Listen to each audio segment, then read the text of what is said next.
right, so we have the music playing here, and there's a reason for it. This is Richard Wagner, a German composer, and he was extremely inspired by the Saga of the Volsungs, which we're starting today. So he did a lot of these compositions. This particular one is the Flight of the Valkyries, and we will be reading about Valkyries. I'm going to turn off the music, but if somebody is into classical music, go and just look at Wagner. And the Ring Cycle, that was his opera that was actually also based on these Nordic myths. So that was that. Just as an idea that people have really been inspired by these Nordic myths.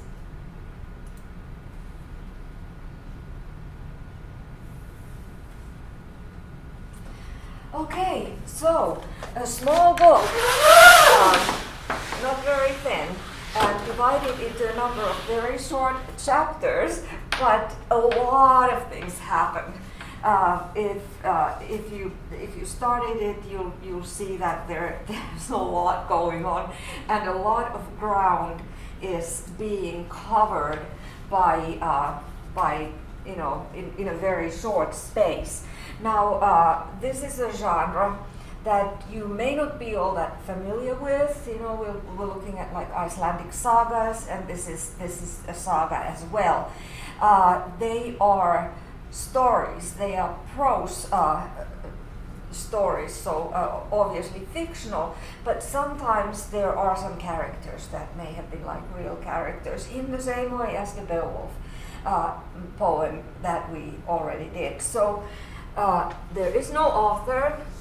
Like for the Beowulf poem, there was no author. Poet is unknown, and here the author is also unknown. Change this so it's not so close to me. Maybe this allows, yes, a bigger view, and you can still see the black. Okay, so the Saga of the Volsungs.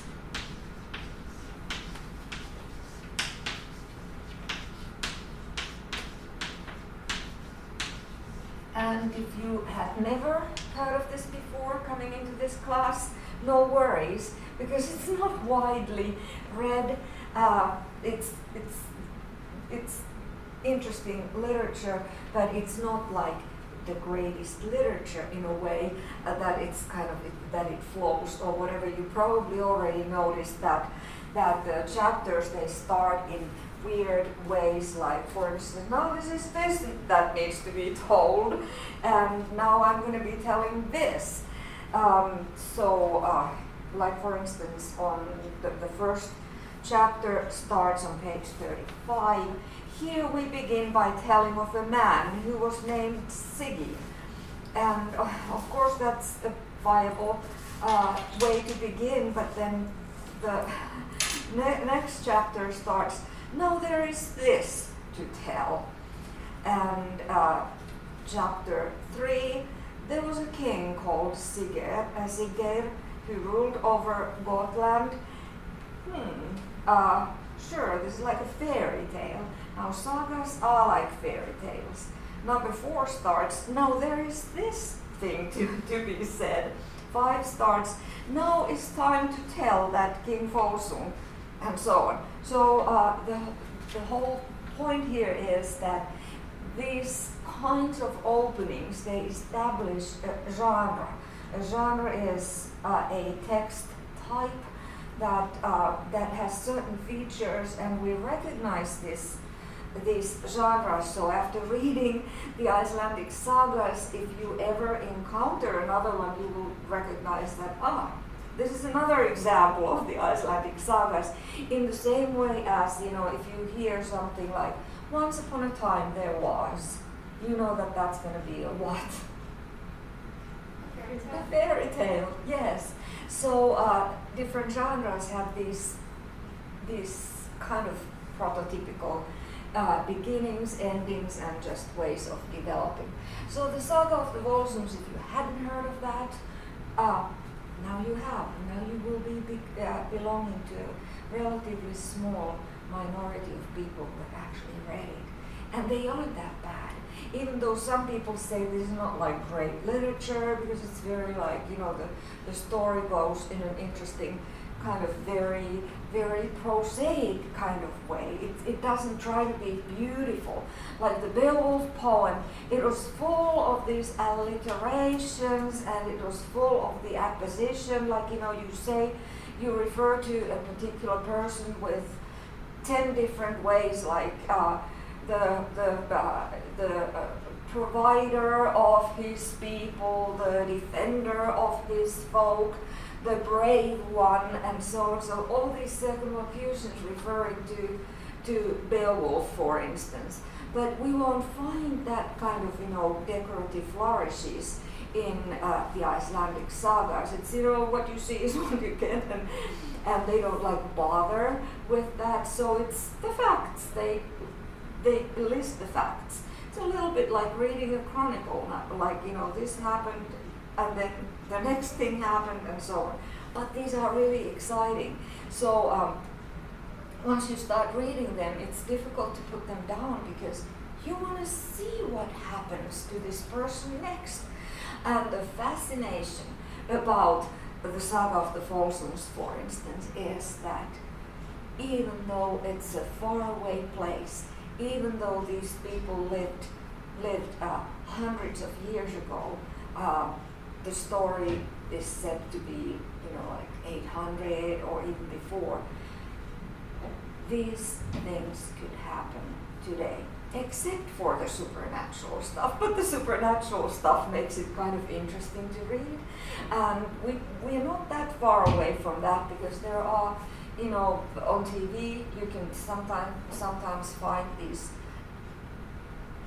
supernatural channels which kind of specialize on ghost sightings and weird things happening and so on. So that's not that far fetched either from our time. Of course, you don't have to believe in that, and I don't. But it's the fact that some supernatural things happen here is it's just kind of like spicing up the story a little bit. And we know that if you remember the Beowulf poem, in one place before Grendel's mother is killed by Beowulf, there is this little discussion that people of the village, they started to go over and talk about these supernatural things that have been happening, that they have seen these weird creatures and weird things happen, and people have believed in supernatural for a long time. I frequently say in our house, just kind of just as a joke, we have a water heater that is getting ready to blow up or whatever, and it makes these weird noises in our attic. I'm like, oh, there's the poltergeist. So, you kind of have we have kind of embraced this fairy tale world, which has scary things as well. That's why by the way, I put on the syllabus that some of these things may be downright scary. But of course, supernatural things are often used by people to explain something that they cannot explain readily. Like if I didn't know that our water heater is getting ready to break up, how do I explain it? But a poltergeist is a good way of explaining it. It's very silly though. So who are the Volsungs? We'll read. It's a dynasty of people, rulers, not all rulers, but it's a family. We can call it a dynasty. and they are an important family because they are said to get their ancestor is said to be a god, and that is Odin, right? In Norse mythology, Odin is sometimes also referred to as Wodan. And this is where we get the name of the week, Wednesday. In Old English it was Wodansday. So it's Wodan, and then, this is just a different way of pronouncing it. You just, sometimes we simplify the pronunciation. So in some varieties, Odin is Wodan, same god. Anyway, interestingly, in our weekdays we have other gods, kind of like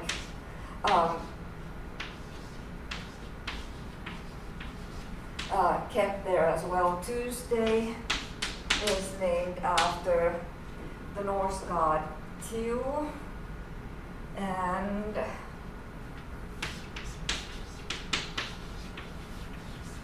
Friday is our affirmative action day because it's actually Frigga's day, the day of Freya. Frigga, it's a female god and the wife of Odin or Wodan.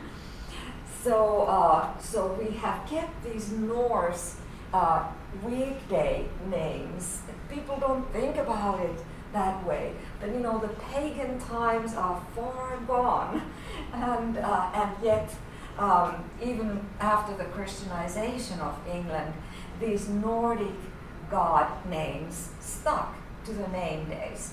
Then of course we have Saturday, which is named after a Roman god, Saturn's day. Sunday is the day of the sun, so that's not a god.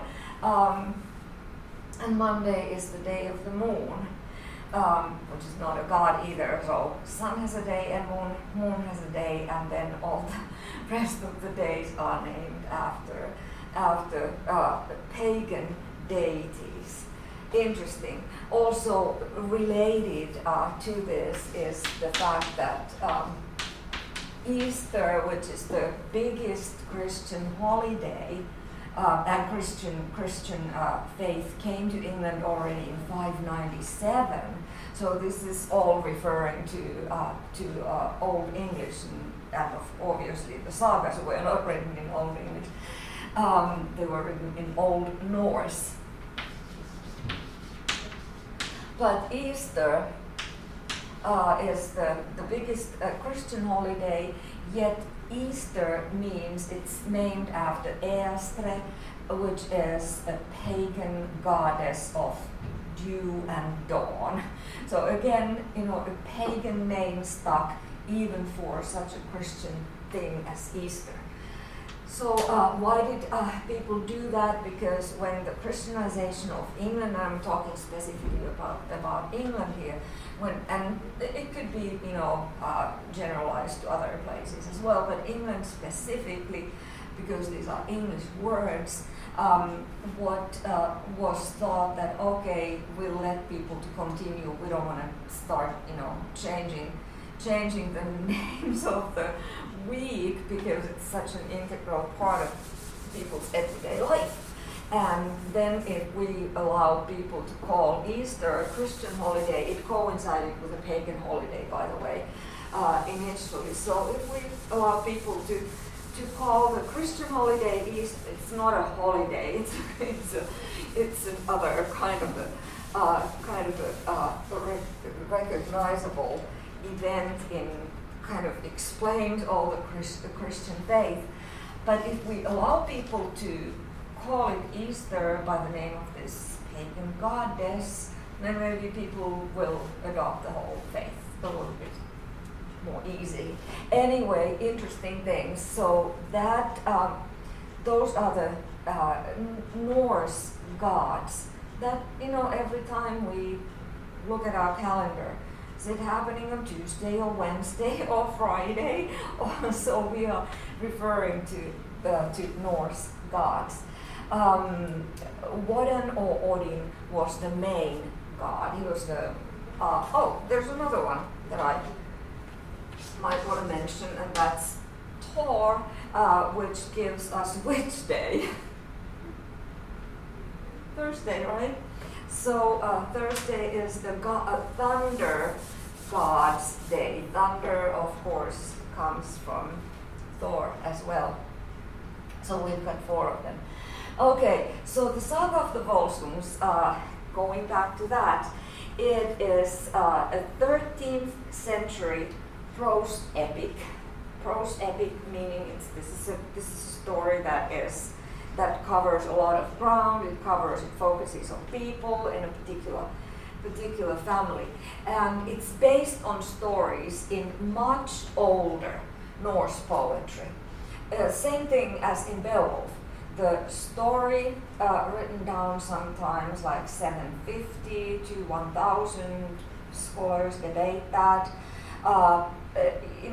But the story it tells is much older, and the same thing here. So we've got a prose epic that is based on stories in much older Norse poetry. We find a dragon slayer here as well, just like in Beowulf, and he is Siegward the Volsung. He's a member of this Volsung dynasty, descending from Odin. Odin is an interesting character in the Saga of the Volsungs, because he appears sometimes. He sometimes helps people. He helps the Volsungs because the Volsungs are said to come from him. So Siegward is like Beowulf's companion in this story, because he becomes the dragon slayer. And if you've seen or looked at the syllabus that I distributed in the beginning of the semester, that's a picture of Siegward slaying the dragon, even though it didn't happen quite in the way that the artist had depicted it on that picture. Of course, very much later picture. So what we can find out, what people have noticed, is that these sagas, they tend to repeat the similar. They have similar features as stories in other places of the world, and that can be explained, of course, so that they tell the story of what is important for us as humans. That what is interesting, what may happen to any family, not only the Volsungs, that there's death, there is hatred, there may be fratricide, there may be incest, there may be quarrels about who gets to inherit the father or father's position or what have you. And there are sometimes really silly triggers for huge feuds between people, and wars come out of these things that you just kind of like, well, we are making a mountain out of a molehill. Is that an English saying? And yet it happens, and then it gives an excellent story for us in a way. But that may be that these are human stories that have been repeated in different places of the world. But there may also be another explanation, that these stories, that the oral tradition, it goes like hundreds and hundreds of years back, and the same stories have migrated among people who go from one place to another, and they tell the stories to their children, and they tell it to their children, and yet at some point people went to different directions and kept telling a similar story. So the stories may come out as a little bit different, but similar themes and motifs are repeated. What is a clear connection is the Middle High German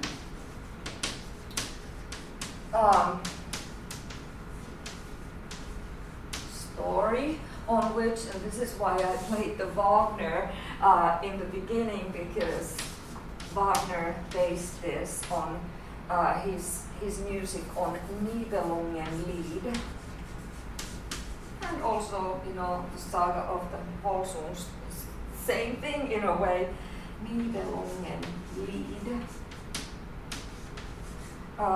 the song of Nibelungen, and there you find the same legends here. This is German tradition, this is Norse tradition. Well, guess what?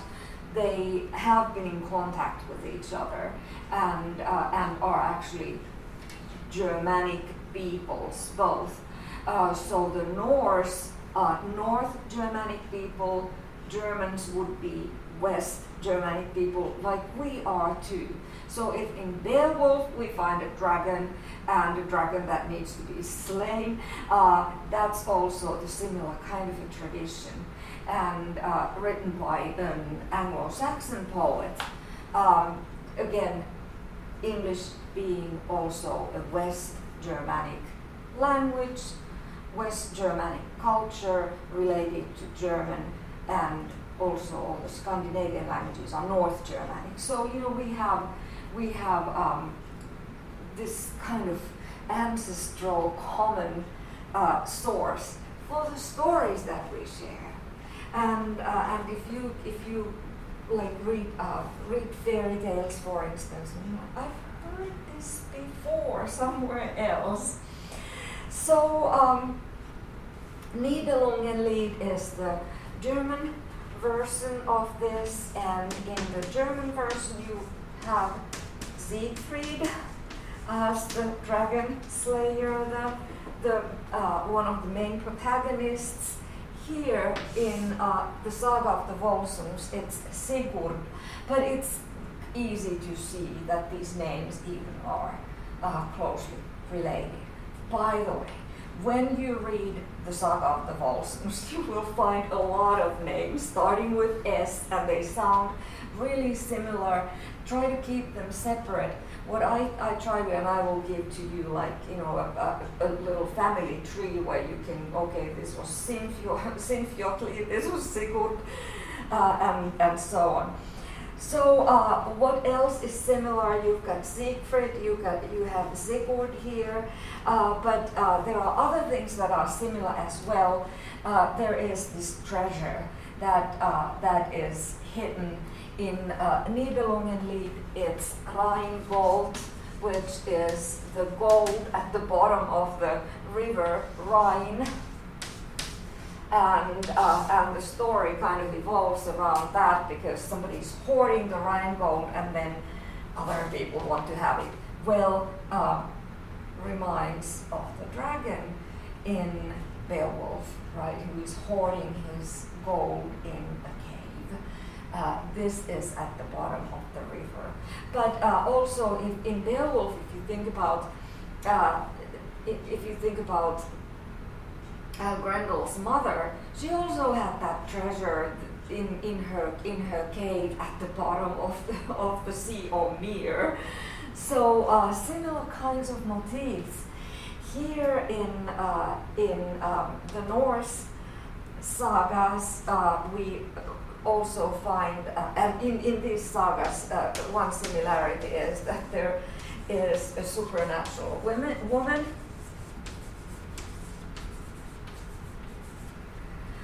Which we of course also had in Beowulf, because the supernatural woman, it was Grendel's mother. She was huge, she was strong, and she could do things that a human, real human, wouldn't be able to do, but she was supernatural. So we will meet supernatural women here as well. In the Norse mythology, these are the Valkyries. Have you heard of Valkyries? So, Valkyries are Odin's female warriors, kind of like warrior maidens.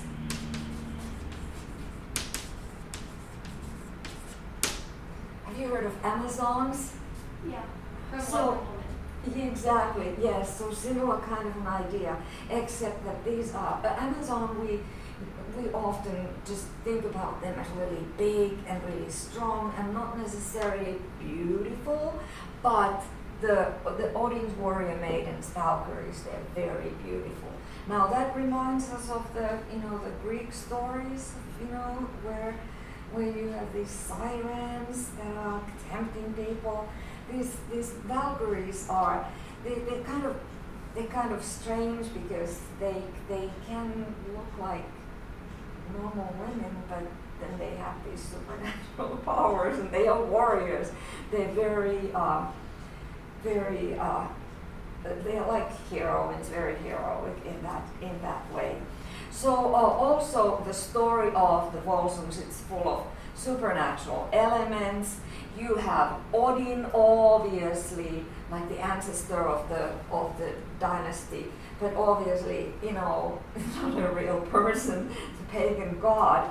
But how convenient to kind of like have this kind of a family history that we descend from Odin, not just an ordinary person, but that's how it's kind of like depicted the whole thing.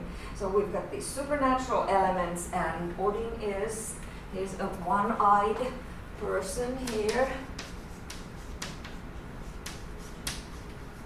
and he makes appearances.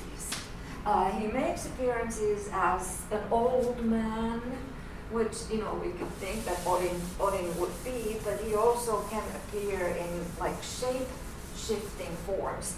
And another supernatural thing that we have here, not only supernatural women, we have Odin, but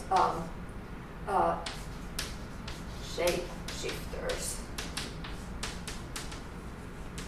Even for today's reading, there are incidents where shape-shifting incidents that, okay, I need to get something done. Why don't I change my shift my shape so I can go somewhere and nobody notices that it's me.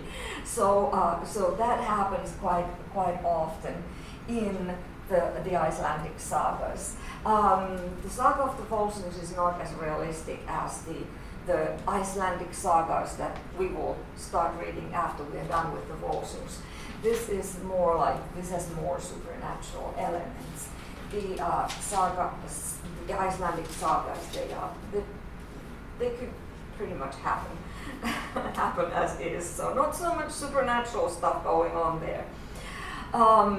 There are magical swords in these stories, and in the saga of the Volsungs we'll find a magical sword again. The story actually pretty much opens with this sword incident. Oral tradition is the basis for the sagas. They were told orally, and then somebody went and wrote them down in the 13th century. So 1200s. It's a long time ago. We are covering literature that goes beyond 1700, but we're going way back there. And also keeping in mind that these stories, when they were written, they already were old at that point. Legends, these are sometimes legends of historical events, and they tell about the mythic past of Northern Europe. And this has been, a great source for fantasy writers. We mentioned several times when we were doing the Beowulf, reading the Beowulf, how Beowulf has created this entire, you know, you have Beowulf movies, you have a movie called Grendel, and then what J.R.R. Tolkien did, The Lord of the Rings and The Hobbits, his fiction drew a lot from, not only from Beowulf, but also from the Saga of the Volsungs and Icelandic sagas in general. He was extremely well familiar with that. Wagner, who's a composer, so it has affected not only literature, but it has affected music, it has affected art, and so it's kind of like become a part of the popular culture, our popular culture, even though we're going really back in time. So it's kind of, you know, fascinating. The basis for, even though it was written down in 1200s, the basis goes back to the 300s or 400s, when these stories, and how do we know? Because these stories are all over the world. So 300s, 400s, and this was the time of the great folk migrations in Europe.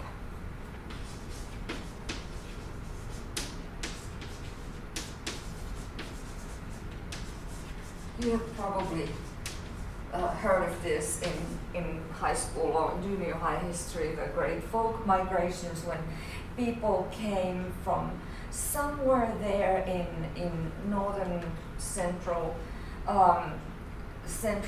Europe, which is now like Russia, between the Caspian Sea and the Black Sea. There is this space where we have hypothesized that the Indo-Europeans started leaving, going to different places. They went to the east, they went to the south, they went all the way to India. So Indo-European migrations. And Indo-European is called it's also a language family.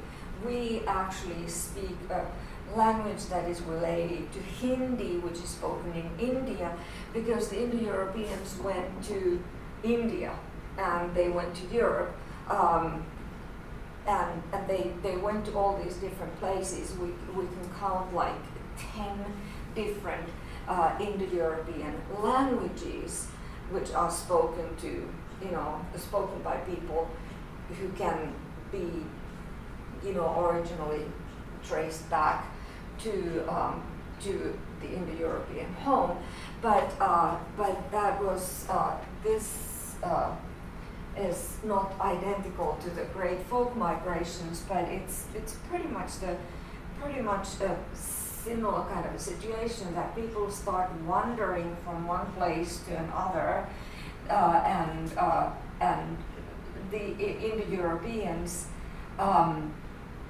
ended up going, for instance, like to England, which Germanic was one of these Indo-European branches. So, but that's not the same as the great folk migrations, but a similar thing. When people start going from one place to different places, they take their culture with them, they take their language with them. The language changes when people are no longer in contact with each other.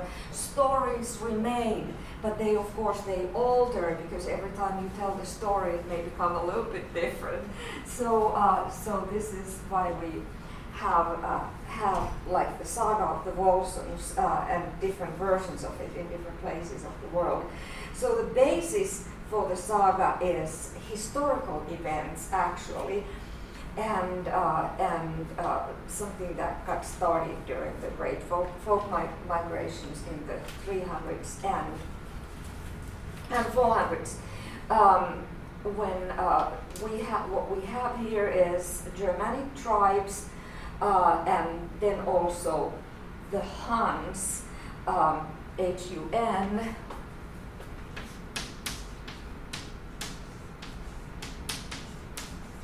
So we have also the Hunnish horsemen from Asia who were also, going to different places, and we have. Have you heard of Attila the Hun? Some history lessons. In the Saga of the Volsungs, you found a character whose name is Atli. So it's again, same basis perhaps for these characters. Now the Viking Age happened around 800 to 1070. Let me write that down because that's important for the not only the Saga of the Volsungs but also the Icelandic sagas that's coming up next, but not quite yet. So the Viking Age from about 800 to about 1070. So it's not that long, but very effective because the Vikings, they went to all these different places, they built the boats and were able to travel very efficiently because they also had developed a compass, so they knew where they were going. And they went to Iceland also, the Vikings, and that was discovered by the Vikings.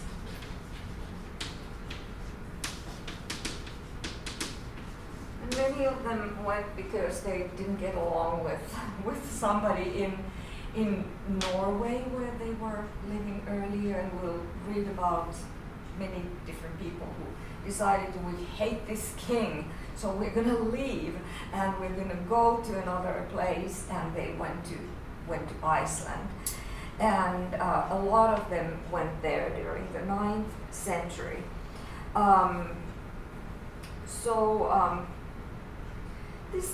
This story kind of ties together with a lot of the movements of different tribes, different population groups.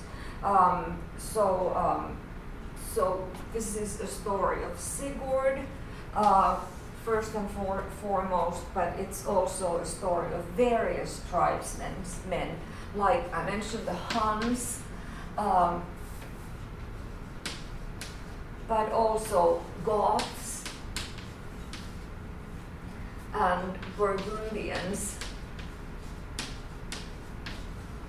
Now, these are Goths and Burgundians are Europeans, Indo-Europeans, who have disappeared. Of course, people don't disappear completely, very rarely, but the languages have died. For instance, Gothic was an East Germanic language, Burgundian was another East Germanic language, and those languages have died. But it's the point here is that there were real people whose stories are told in these sagas. The story, this is prose, so it's not poetry, but it's based on Eddic poetry, Icelandic poetry, Eddic poetry, and it's these heroic songs. They're called lays. So we've got heroic lays, and they were poetry, just like Beowulf is poetry, and they were told about the old Scandinavia. There is this poetic or elder Edda. You may have heard of Eddas, which was poetry.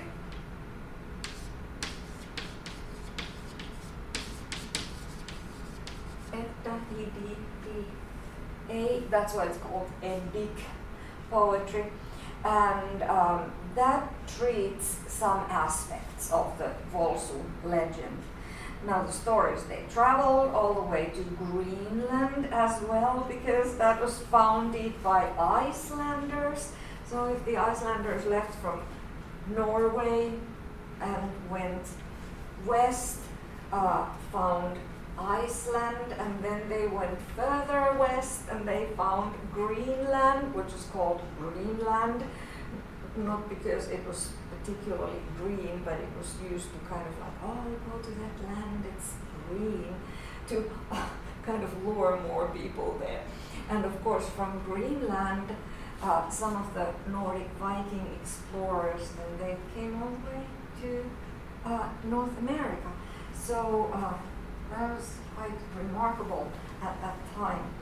But this Eddic poetry, it's kind of, is the basis of the story of the Volsungs. There was is an old manuscript. It's called Codex Regis. Codex meaning book of kings, and that is Regius, I'm sorry, Codex Regius, and it's a manuscript of poetic or elder Edda, and treats aspects of the Volsung legend, so that's why it's good to know. So stories traveled all the way to Greenland, and then there were some Greenlandic lays of Atli, which can be hypothesized to be Attila the Hun. And the Icelanders who went to Greenland, they were led by Eric the Red, and we'll read some more about him. The map on your book, got the book with you, is on page number 6. And I don't know if I get this on.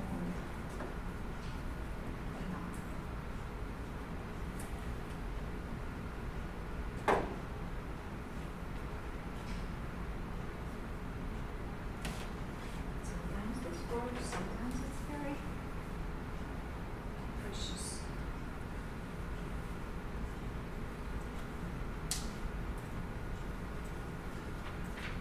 It's probably going to be capricious today. Kind of.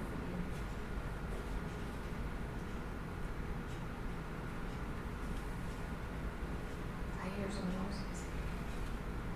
But anyway, look at your book on page. I'm not going to waste more time. It doesn't work.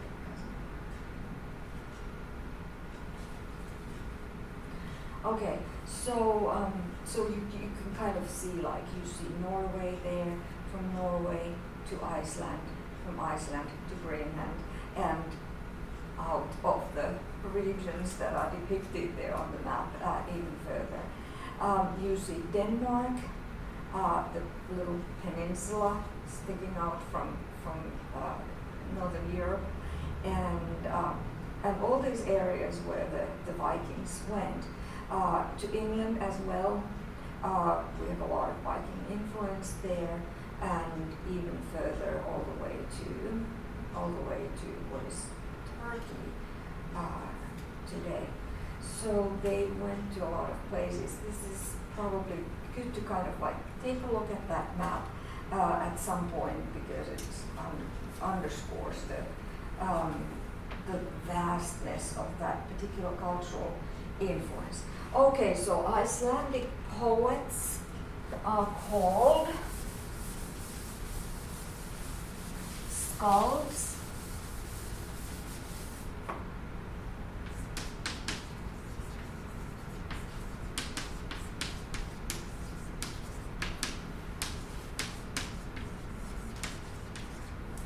And sometimes it's referred to as, the poetry is referred to as skaldic poetry. So poet is the same as skald.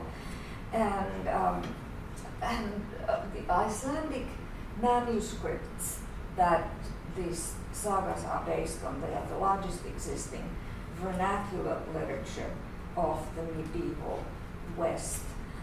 Vernacular meaning that it wasn't like Latin or Greek languages that were preserved for very formal purposes. Okay, so we get to the 13th century, 1200s, and we refer to the Eddic poetry, the Icelandic poems in poetry form in that genre. But there was this known author whose name was Snorri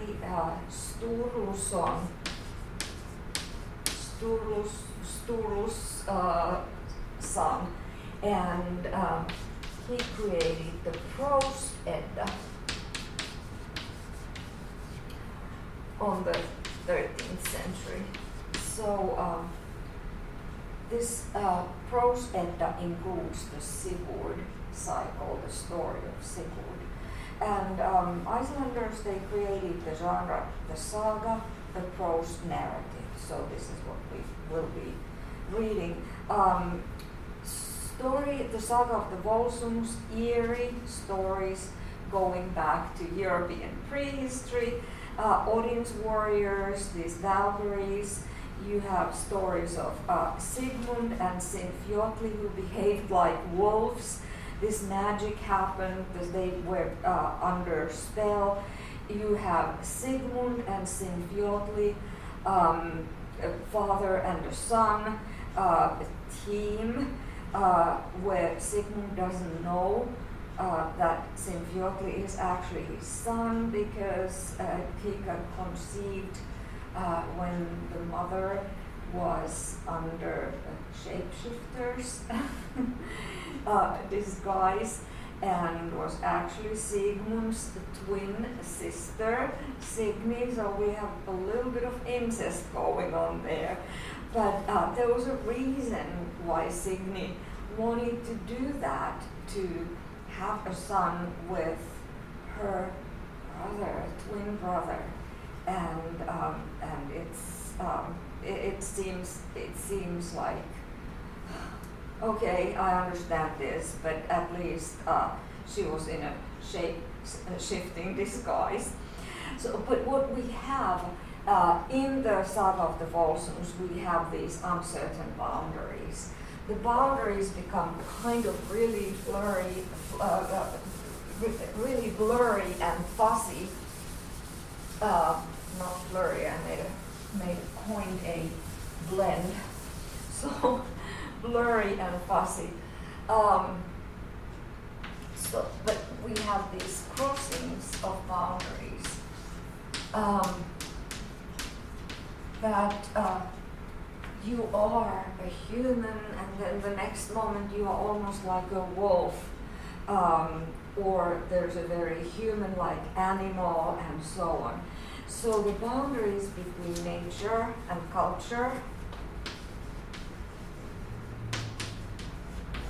are fuzzy, blurred, and between man and the supernatural also blurred. So something that is completely prosaic every day, and then all of a sudden there's this supernatural element. So we have uncertain boundaries, crossings of boundaries. So boundaries are uncertain. We don't know where nature begins and culture, where nature ends and culture begins, or vice versa, where human ends and supernatural begins. Siegward, for instance, one of the supernatural things, he ends up tasting the blood of the dragon, and something fantastic is going to happen to him. He learns to understand the language of the birds. I mean, that's kind of beautiful. But how did he get there? Because he drank the blood of a dragon that he had killed. But understanding the language of the birds, we are blurring the boundaries between an animal and non-human animal and a human. And a human can all of a sudden communicate with a non-human animal. So we've got lost treasures of the Burgundians, one of those East Germanic tribes. We've got the sword. We've got a dragon. The dragon this time has a name. His name is Fafnir. And we have King Gunnar at some point in a snake pit and playing his harp with his feet. And we'll get to that. But we have these supernatural beings like gods and giants and Valkyrie and dwarf and dragon, and then we have the king of war, or the god of war and wisdom and death and ecstasy in the body of Odin, who sometimes appears like a regular man. Okay, so I think we've got 7 minutes left. So if you've got your Saga of the Volsungs, we probably should get started because we do want to cover these stories. And at this point, I would like to say that we have this little explain a particular chapter or give a plot summary of a particular chapter. That's the 2.5% extra credit that you can get from this class. So think about if something, send me an email, and I'm saying this to people who are viewing as well. So send me an email of which chapter of the Saga of the Volsungs you would like to do as your first attempt. You don't have to because it's extra credit, but just basically the plot summary and what you thought about it. What kinds of connections from this old story would be perhaps applicable to today's world. So the story begins, and I sent you a link to a page where a professor, university professor D.L. Ashkeman has collected, has put together like plot summaries. So these are plot summaries. So don't just read from here. Just like when you do your own little plot summary and your thoughts about it, do it with your own words. But this should be helpful because the story gets kind of convoluted at some point. Absolutely read the story from here because the plot summary is too skeletal in a way. You get much more out of it. Read these chapters first, and then you can use the summaries to review. The first chapter is called Odin Guides Siggy from the Other World. There are also a lot of notes, footnotes to the end of the book. Sometimes they are helpful. Sometimes you can skip them, but probably a good idea to check something if you're really interested of something. So also read the footnote. So here we begin by telling of a man who was named Siggy, and it was said that he was the son of Odin. So we have Odin, the god, the main god, and then people say they tell the story. It's not like this is so, but it's the legend that Odin would have been Siggy's father. And then there was another man whose name was Scotty. These are Icelandic sagas for us.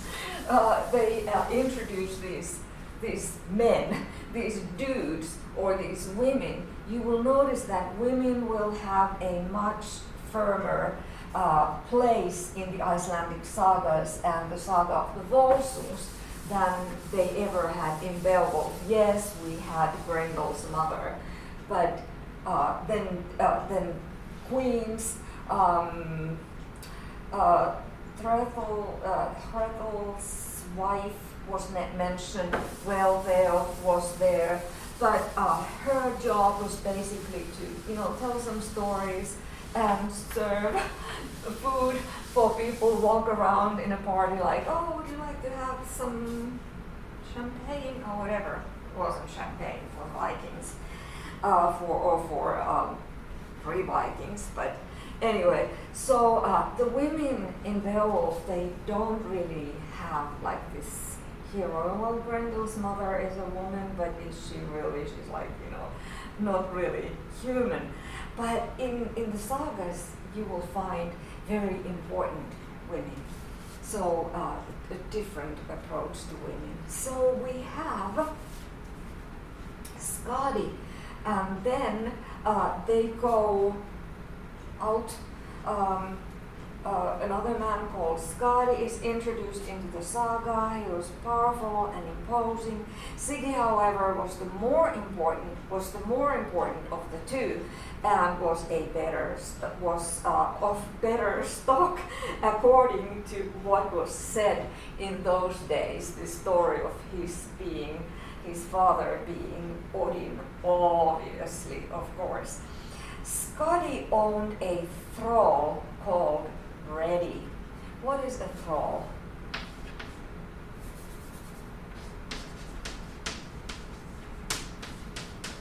It's an odd term. So a thrall is a slave or a serf.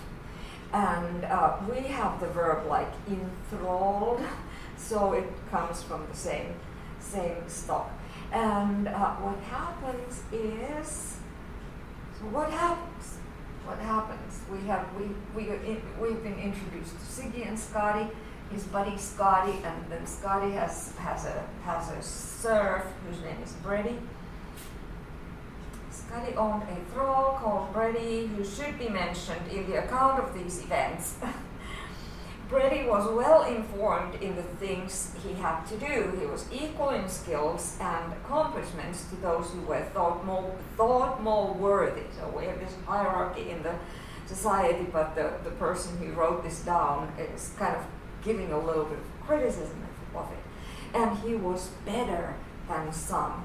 Well, it ends up so that Siggy he was displeased out of jealousy. Siggy once went hunting with the thrall, with Bredy, and they hunted all day until evening. When they compared their kills in the evening, Bredy's was larger and better than Siggy's, which greatly displeased Siggy. Now remember, this person has like a big ego, because people say he's Odin's son, and then there is this serf, almost a slave, or maybe even a slave, who gets a better a better kill, and he is jealous. So we are on the very first chapter. We are introduced to the human trait of jealousy. And you will see all through this story, you will see these bad traits, of very human traits that we all sometimes exhibit, and they cause problems. So Siggy kills Bredy and buries him in a snowdrift, which is therefore snowdrifts called Bredy's drifts. And this kind of begins the story. So we have envy leading to a murder, and then betrayal and revenge, and so on and so forth. So here we go. We are on the way to a great adventure. Thank you for listening.